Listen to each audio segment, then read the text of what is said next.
छुटतै हमर परानगी।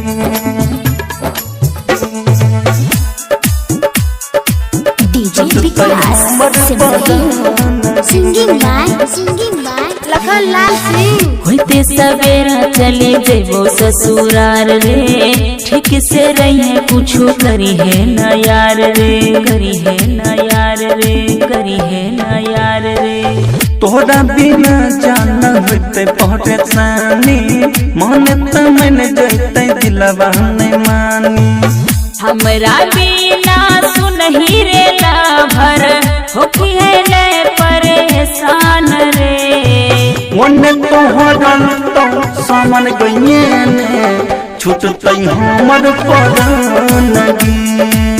ओने तोहरा तो सामन गइए ने छुटतै हमर परानगी। Recording by rhythm studio Bhagalpur. छुटतै हमर परानगी।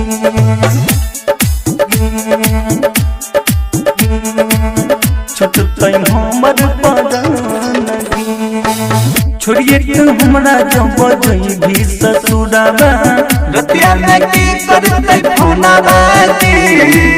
नजर से हमरा नहीं एको बेर हटै छी, याद रे भीतर जते लोला लागी, लोला लागी, लोला लागी। ऐसन बात नहीं बोले रे लभर, आई बहुत करबो मिलन मारे। छी मजबूर हम सुने रे जाना, बूझे हमर मिलन मारे। बढ़िया से रहिया सुनो रे लभर, रखिए अपना ध्यान रे। ओने तोहरा तो सामन गइए ने छुटतै हमर परानगी। ओने तोहरा तो सामन गइए ने छुटतै हमर परानगी।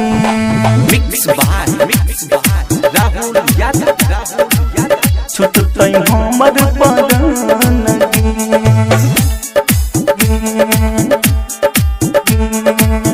छुटतै हमर परानगी।